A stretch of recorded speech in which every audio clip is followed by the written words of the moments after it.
aqui novamente para mais uma aula nesta manhã de quarta-feira e neste segundo momento iremos trabalhar com a disciplina de ciências, onde daremos continuidade aos nossos estudos do capítulo 1, no qual estamos estudando sobre os micro-organismos, certo? E na nossa aula de hoje vamos falar um pouquinho sobre a importância dos micro-organismos. Então me acompanhem observando aí a página 8 do material de vocês. Vamos lá?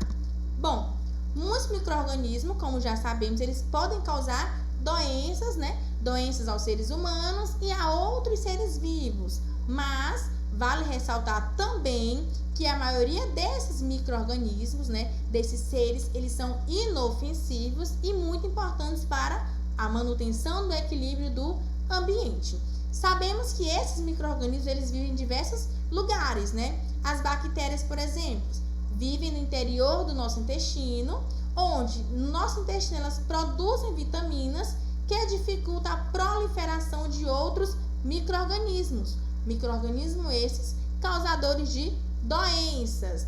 Elas também existem no solo. E qual a função dela? No solo, ajudar as plantas a absorver os nutrientes necessários para o seu desenvolvimento. Então, nem todos esses seres micro-organismos, eles são inofensivos. Alguns são e outros não.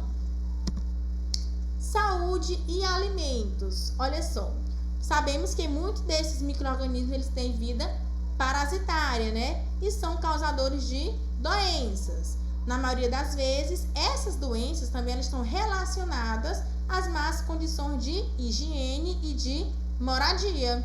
Isso mesmo. Por isso que é importante, tirar um pouquinho a nossa atenção para o que diz respeito à higiene, tanto pessoal quanto do local no qual habitamos.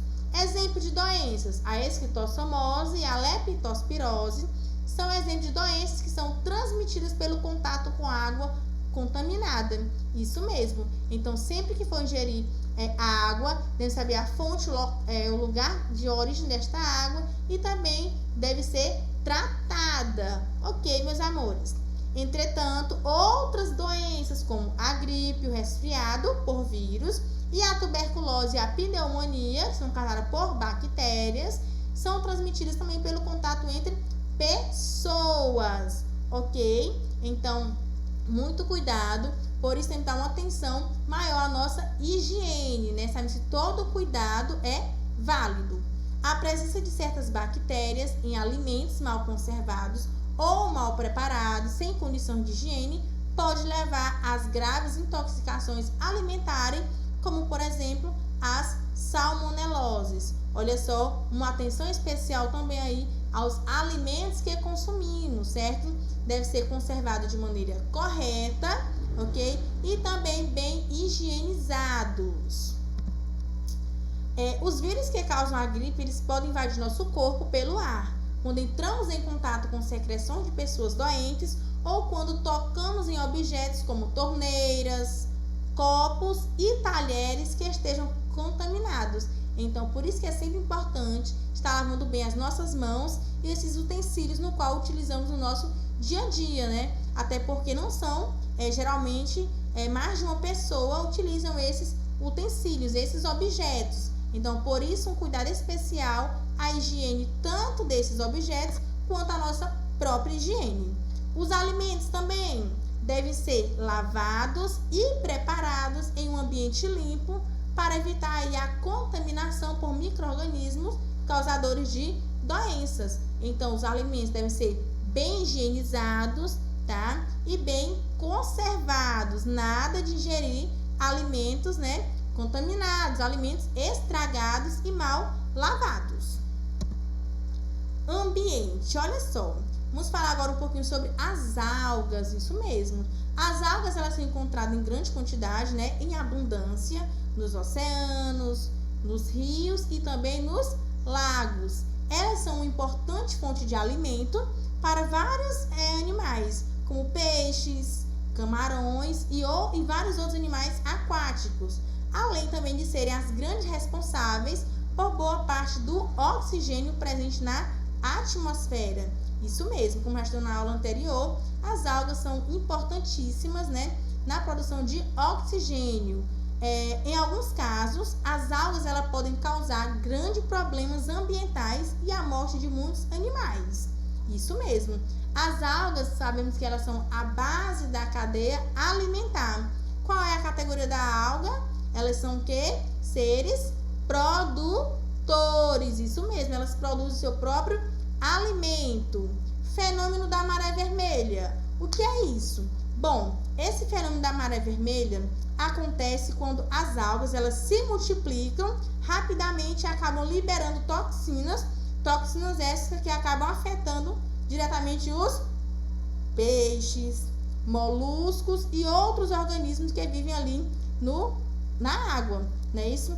E vale ressaltar que o consumo desses peixes e moluscos de regiões onde ocorreu o fenômeno da maré vermelha deve ser evitado justamente devido a essas toxinas, tá? Que podem fazer mal ao ser humano que consumir aqueles peixes, ok? Protozoários. Bom, os protozoários de vida livre fazem parte da cadeia alimentar, servindo aí de alimento para vários outros organismos. Decomposição. Quem já viu alguma vez algum alimento no estado de decomposição? Olha só, temos aqui a imagem destes pães, né? Que estão no estado de decomposição, de apodrecimento, isso mesmo. E os fungos e as bactérias são responsáveis por este fenômeno, pela decomposição, pois são organismos decompositores e desempenham a função de reciclagem de nutrientes no ecossistema. Eles transformam a matéria que compõe os seres vivos em substâncias mais simples e devolvem nutrientes que a compõem ao ambiente. Isso mesmo. Os pequenos pedaços que resultam da decomposição retornam para o solo e são novamente utilizados pelas plantas. Então, as plantas retiram daquele solo, daqueles pedaços de alimentos que está passando pela fase de decomposição, elas tiram nutrientes necessários para o seu desenvolvimento, né? Desenvolvimento das plantas.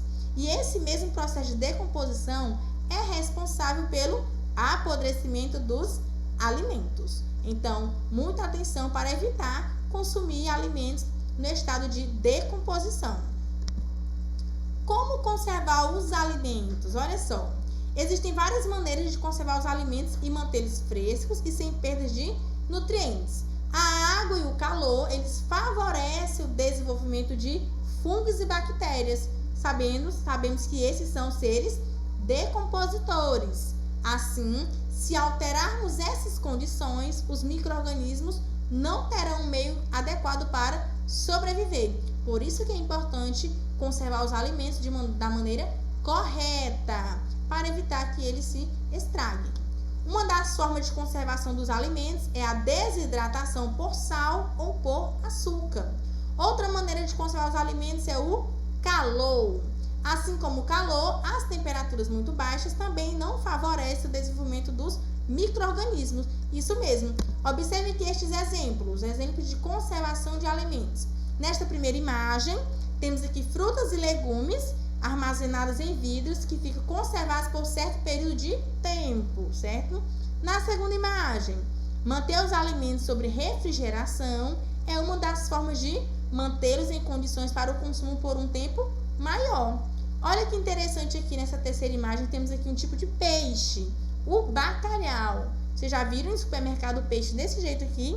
Bom, esse tipo de peixe, ele é desidratado e salgado para se manter mais tempo conservado. Então, uma forma de conservação é para durar mais tempo, né? E conservar os nutrientes desse tipo de carne, salgando dessa forma, certo? E também temos aqui a pasteurização do leite, que é um processo utilizado em alimentos para eliminar os micro-organismos ali presentes. Bom, meus amores, como proposta de atividade da aula de hoje, relacionada ao conteúdo da importância dos micro-organismos, vocês irão fazer uma leitura, do capítulo 1. Em seguida, responder as atividades das páginas 10 a 15.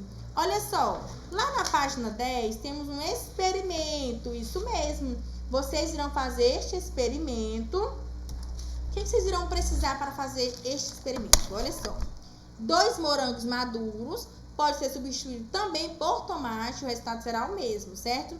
Uma fatia de pão, uma laranja madura, 3 frascos de vidro de boca larga e algodão, ok? Lembrando que vocês irão ficar observando este experimento, seguem de acordo aí com o passo a passo, isso na página 10, tá? Tudo bem explicado.